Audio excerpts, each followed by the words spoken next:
Hello and welcome to UK Versus. Today I'm following on from my gameplay with the dev of Shard Bugs, and where we get to take a look at the actual physical product of the game.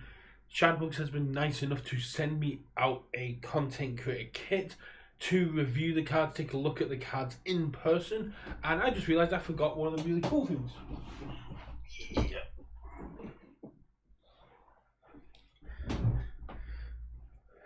So the Shard Bug company sent me out 3-star decks from set 1, the set 1 The Beginnings, the set 2 Bugs for Hire, a really cool playmat that I'll open in a second, a 3D printed card stand, and a wide selection of promos.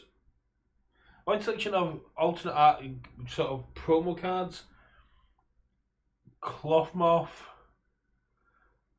Saturn Seer, Acolyte Sol,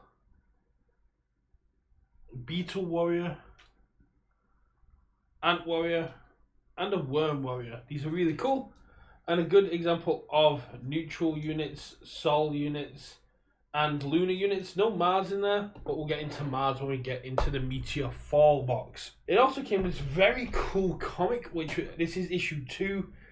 This story follows on with Dave the Slug, who is featured in some of the cards as the Slugsmith, and I'll get into it. I'll do a completely separate video on the comic alone, but it's just talking about Dave's journey from awakening in this new form into where he is at the following his journey into becoming a kind of mercenary for hire warrior, not aligned with any of the cosmic deities, and that kind of goes into what the game is about.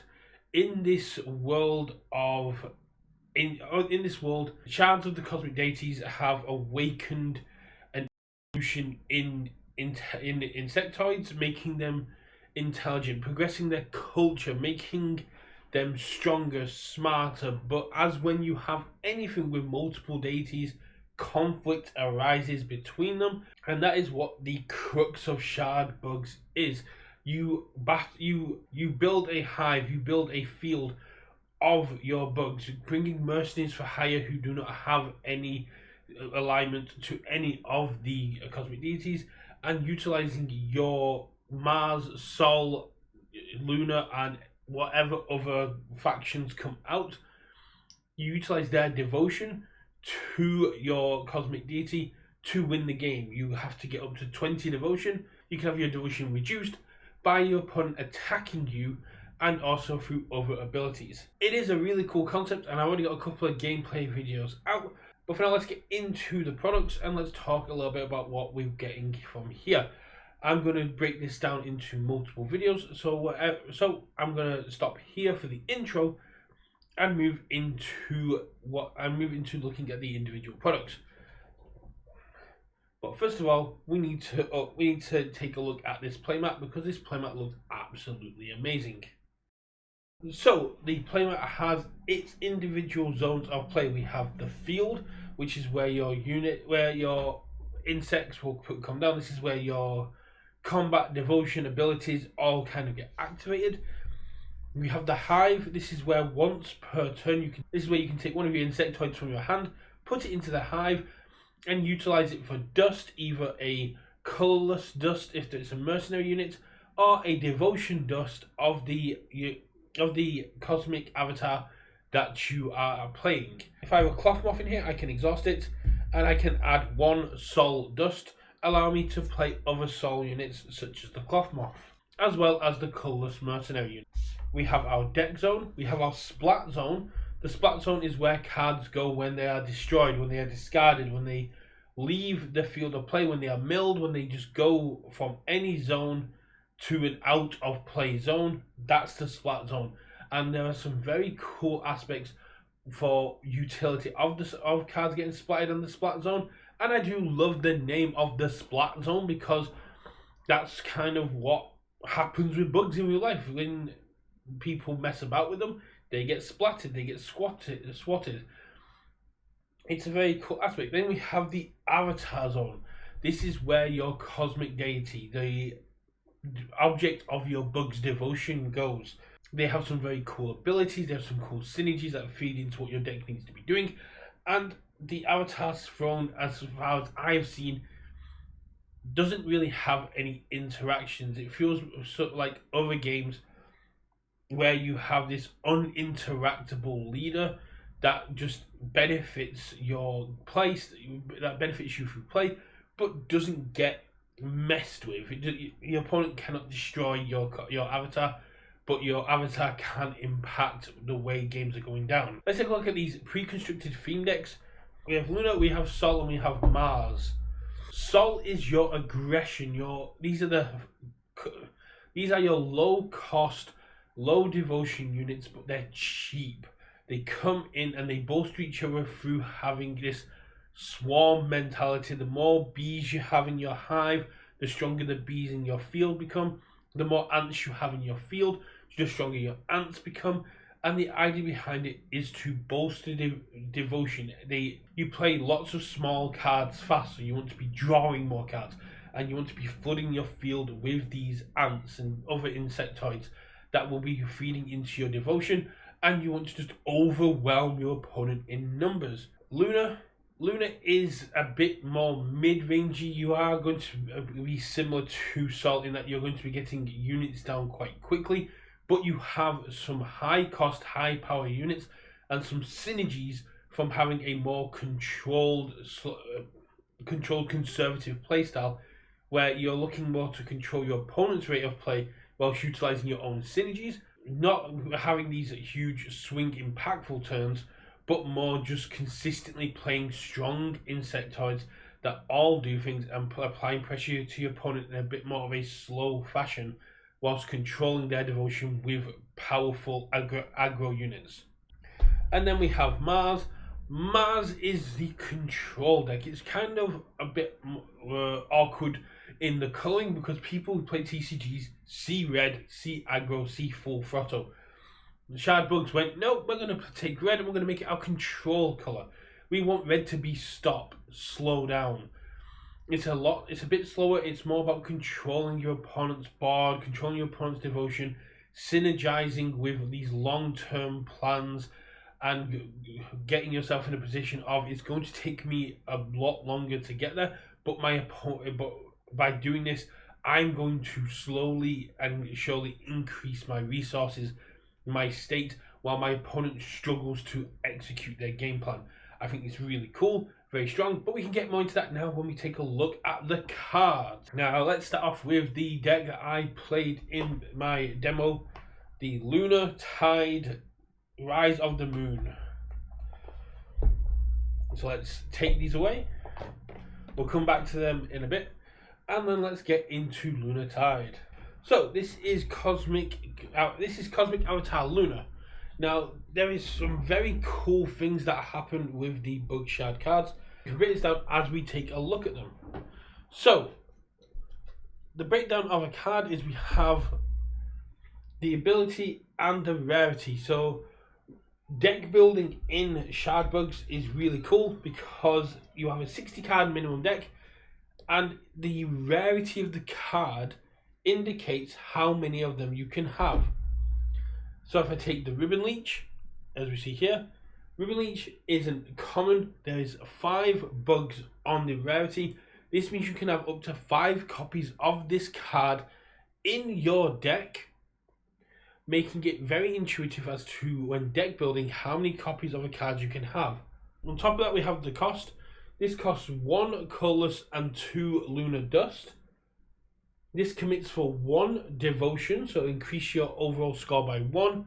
And it has 2 power and 2 health, with the Water Bug trait and a resistance to ground bugs. This means that ground bugs deal 1 less damage to the Ribbon Leech. And of course we have the keywords here being a Bug Worm Cleric. The art I absolutely love for these cards. So it looks like they've worked with some very cool artists to make these cards. And the breakdown of the card is very intuitive. If you've played TCGs before, you're going to be able to pick up quite quickly how to deck build, how to play these cards, and how the game kind of works. as well as we have the text here. So this is a bug that gains 1 devotion for every other copy of Leech of Ribbon Leech you have in play. So the fact that we can have 5 in play and it starts off with +1 means if we can get 5 Ribbon Leeches in play, each one has 5 devotion, which means all it takes is 4 of them to be readied and able to be used in order to get to 20 devotion and win. This creates a situation where the more Ribbon Leeches you put down, the more your opponent has to be aware of them and the pressure they apply. But let's go ahead a little bit back. We'll go break down the deck in a second. Let's get into the Lunar Cosmic Avatar. Lunar Cosmic Avatar for 1 Lunar Dust. So by committing 1 Lunar card in our hive, we can look at the top 2. We can look at the top 2 cards of the deck, and we put them at the top or bottom in any order. This allows us to know what we're going to be drawing, because every turn you draw 1 card, and it's going to allow us to essentially get rid of cards we can't use, get rid of cards that we don't need for this matchup, as well as securing what our next 2 turns of draw are going to be. And there are other ways to draw cards. There is good utility in this deck, and I'll come back to this ability when I find the cards that use it. But for now, let's put the Lunar Avatar in our avatar spot and break down what we get in this deck. So this is a 60 card pre-constructed deck. And immediately I pulled out, we have the 5 Ribbon Leeches, which is what I mentioned before. Ribbon Leech gets more powerful in its devotion the more copies you have down. So if we can get 4 down, and then we can play 1, then we get 5, and we can exhaust all 4 of these for 5 each, giving us a win. Now, one of the very cool things about Shard Bugs is when you play a card into the hive or into the field, they can move spaces.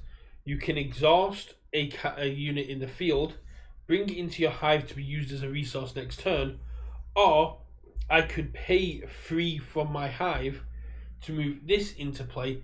It will be dizzy, so it will not be able to be used that turn, but it means I can stock up Ribbon Leeches in my hive, and then in 1 turn just go, okay, I have 3 Ribbon Leeches down, I will pay 6, put these 2 in, and then I'll get 15 devotion.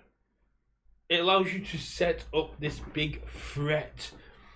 I know during my dev game, again, I know when in my game against the dev, I was putting Ribbon Leeches into my hive in case I need them, and that acted as a threat. It put pressure on my opponent's mental load, because they were constantly looking at my Ribbon Leeches going, when are they going to get played, when are they going to get played?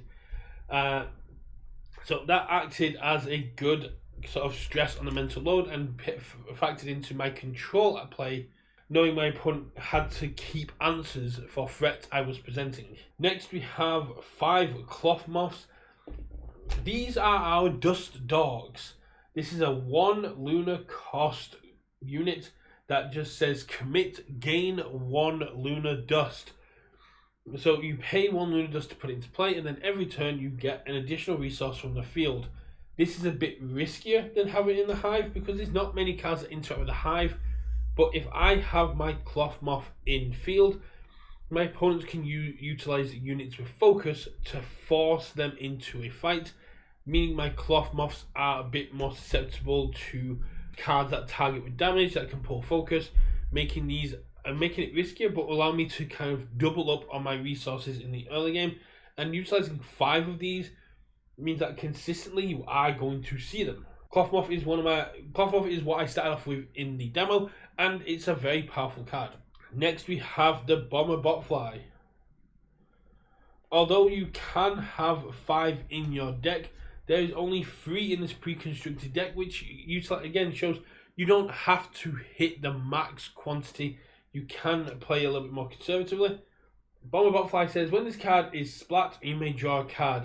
Now that is whether it is splat from the field, whether it's splat from the deck, or it's splat from the hand. When it enters the splat zone, when it is killed in combat, when an effect would splat it, you get to play this and draw a card. There is a card in here that lets me splat the top card of my deck.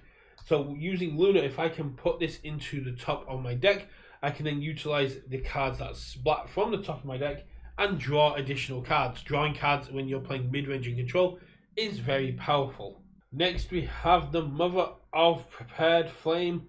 This is a beautiful looking moth card. This is a moth druid. You can have 5 in your deck. Focus allows you to force an enemy bug into combat with you. So if you are looking to, if you don't need to attack your opponent's devotion, but they have a threat on board that is an issue, then you can force them into combat. But I would remember that in Shard Bugs, damage doesn't persist. If you cannot kill a unit by the end of that turn, that damage heals, and then you have to try and get there again. So do not pull focus unless you're going to be able to find a way of killing it this turn, or else you're just kind of wasting your resources. Then we have, it's a free cost 2 unaligned, 1 lunar, 2 devotion that says when this card is splat, you may draw a card. So again, if you focus into the combat and it gets destroyed, it gets splatted, you get to draw a card. If you splat it from the top card of your deck, you get to draw a card. It punishes your opponent for attacking your units. It rewards you for protecting your devotion, and it allows you to utilize this splatting cards from your hand, field, and deck to utilize more card draw, making this lunar ability a lot stronger. Next we have the Glowworm Galvanizer. This is a 1 lunar cost, 1 devotion, 1 might, 1 health unit. You can have 5. The precon comes with 4, and it just has exhaust target enemy loses 1 devotion. So rather than having to attack, rather than having to risk its own safety in going in to reduce the devotion, you can just commit it for a guaranteed -1 devotion. I don't know how other people feel, but in most of the games, if you have a creature, if you have a unit that says commit, target player loses 1 health, that to me is a very powerful card, and that is what I'm looking at here. This was one that I utilized quite a lot in my demo game, and one that when I've been looking at deck construction is one that I put into my Lunar deck. Next we have FMJ, the Full Metal Jacket Wasp. A free cost with a 2 lunar requirement, focus and venom with a 2 devotion. So a powerful devotion unit being able to commit for 10% of what you need to win. Focus for forcing opponent insectoids units into this combat, and venom is a persistent damage. This is -1/-1 counters for each damage dealt. So for 2 damage, that's 2 -1/-1 counters that stick around. This is very powerful, and again can allow you to wear away at powerful units.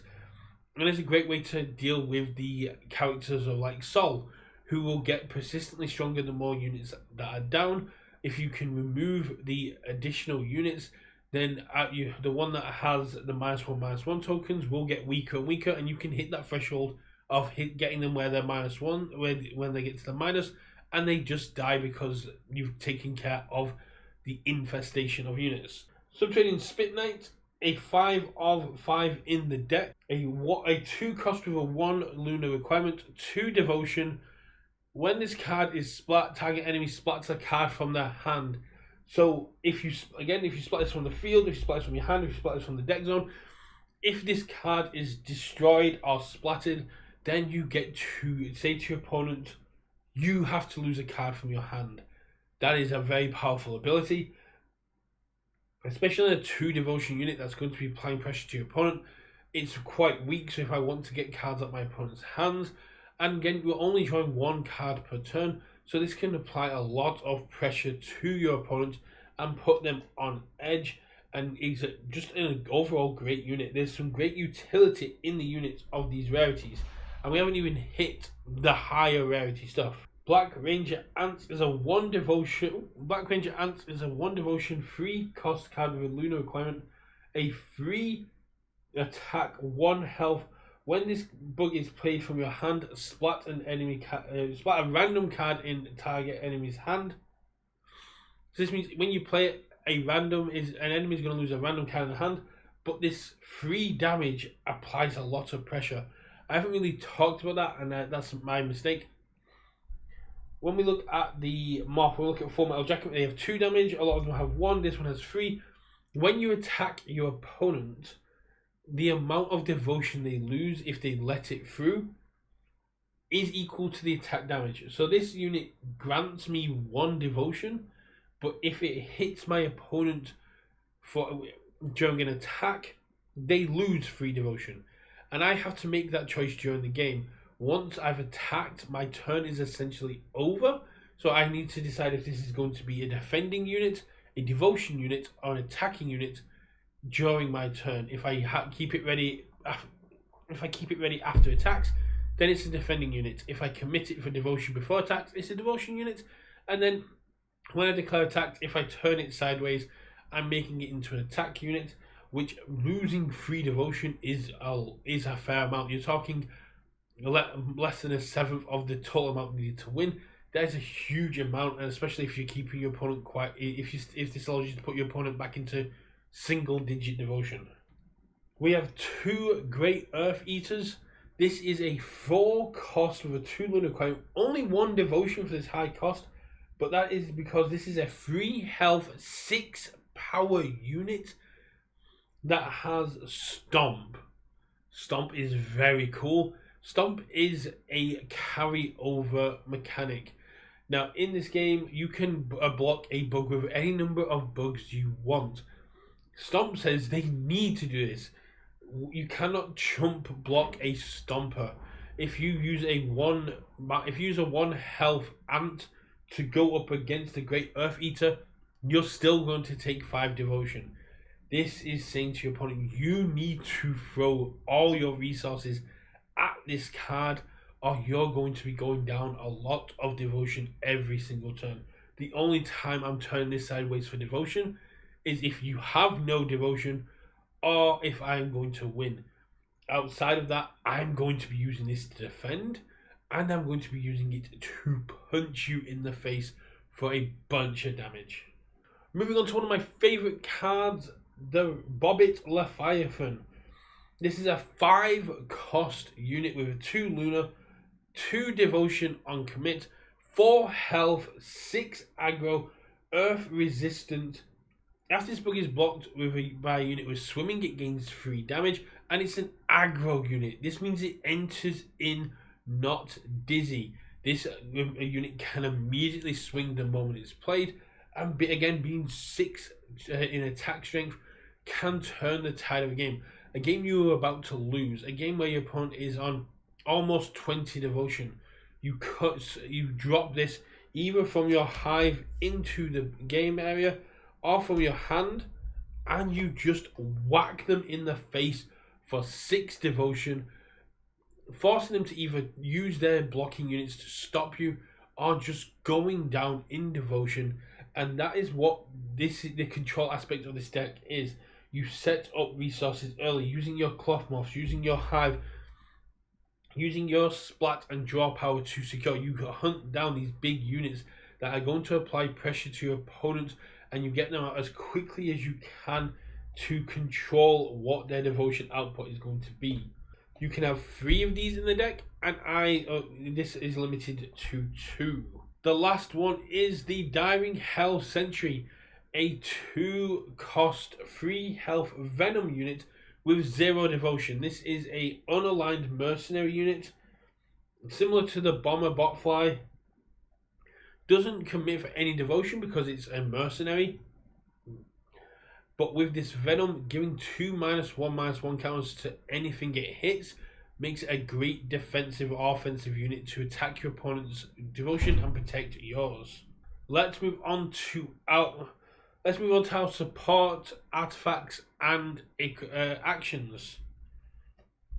So we have the Blessing of Lunar. Now you can only have 1 support card down at a time, but the Blessing of Lunar is a really powerful card. It costs you 3 lunar devotion to get, but in these decks, getting 3 lunar devotion is just most of the time 3 units, and has this. You can only have 3 in the deck. We have 3 here, and has a very cool ability of splat the top card of your deck. Once per turn, draw a card. So again, utilizing the Lunar avatar, I can pay one, look at the top two cards of my deck, put a Moth of the Flame, put a Bomber Botfly on top of my deck, then utilize the Blessings of Luna to splat that card and draw two cards with no cost. It's a nice combo piece that allows the Avatar of Luna to draw two cards utilizing splat abilities, as well as knowing what the net card I'm going to draw is. It's a great information gathering combo. Next we have Twilight's Charm. This is a 4 of uncommon. It costs 3 with a 2 Lunar cost. Exhaust up to 2 target bugs. They do not ready the next time they would ready. So if my opponent has 2 bugs that I'm worried about blocking, I can pay the 3. Go, those 2 are going to be exhausted. They're going to sleep for your next turn as well, meaning that for 2 turns I do not have to worry them being a threat, and it can allow my big units like the Great Earth Eater or the Bobbit Leviathan to hit my opponent and take down their devotion to the point where I can now be a bit more comfortable and take them off the win. Moving into the generically good cards, we have the Boot. The Boot is a 1 and X cost, where X is how many more dust you pump into it, and then you get to deal that much damage to a target bug. So if I pump 4, if I play this with 5, I get to hit a target bug for 4 damage, because 1 plus X of 4 means 4. This is really cool. It allows you to get things off the board that you're worried about. If there's a control piece, if you're worried about the Bobbit Leviathan, if you're worried about the Great Earth Eater, utilizing this generic card, this unaligned card that can be played in any deck, will allow you to use your resources to take out enemy bugs that are bothering you. Morning Dew is an absolute beast in this deck. Morning Dew is a free cost card that says draw 2 cards, then splat a card from your hand. So if I draw 2 cards with Morning Dew, I can do a Moth of the Pret Flame. I can do a Moth of the Pret Flame. I can do a Bomber Butterfly. I can discard those. I can splat those cards to draw an additional card. I mean, I can draw 3 cards for free, playing well into what Luna is looking to do. After that, we have an item weapon with our Venomous Fangs. This costs 2 to play and then 2 to equip to a bug. And this gives a unit Venom and Focus, so it can pull enemy units into play and utilize its damage as -1 counters. Item plays and this kind of smithing accent on the smithing parts are very powerful. And the rare card in here is the Shovel. The Shovel is one that we saw at the end of my dev game, and it's a utility action that will allow you to pop off multiple effects depending on what you need. So this will make 6 1/1 unaligned cards, 3 2/2 unaligned, 3 1/1 unaligned Ant Warriors, 3 2/2 unaligned Beta Warriors, or just 2 unaligned Worm Warriors. So depending on what you need to get into your state, if you need to be more defensive and just have a bunch of chump blockers, if you need to overwhelm your opponent's resources, or if you just need to be able to kind of like start moving things around and having pieces, you can take this 7 cost action and make it into a flooded board state, or just giving you options of how to play and putting more pressure on your opponents. For a structure deck, for a intro to the game, this is a very intuitive way into the Luna mid-range control package. You have your card draw, you have your removal, you have your exhaust options to allow damage to get through. You have your ways to ramp in terms of dust, as well as your synergies in splat and overwhelming power. It covers all the aspects of ways to play this game, utilizing how Luna should be played, and gives new players are gives new players and experienced players a way to understand the Lunar playstyle.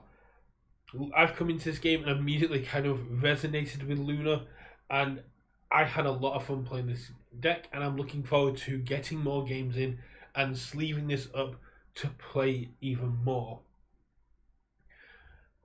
So that's it for me and Luna. I'll move on to the soul in my next video, which will most likely have the same intro as this video. In honesty, I'm looking forward to playing this more. Let me know what's your favorite bug in here. I love the fact that all of these insectoids and bugs are inspired by real life bugs. You can feel the attention. The art is absolutely amazing. The company has done amazing things to bring to life the fantasy aspect while keeping it grounded in real bugs.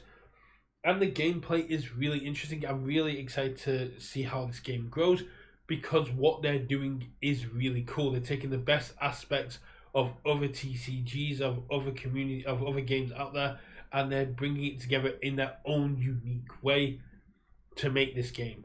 I'm really excited to see the future of this game. Let me know what your favorite card that I've shown off in the Lunar deck is, and if you're going to be playing Lunar, let me know, because I'm really interested to see how this goes. For theories, news, or more, win, lose, or draw, keep it with UK Versus.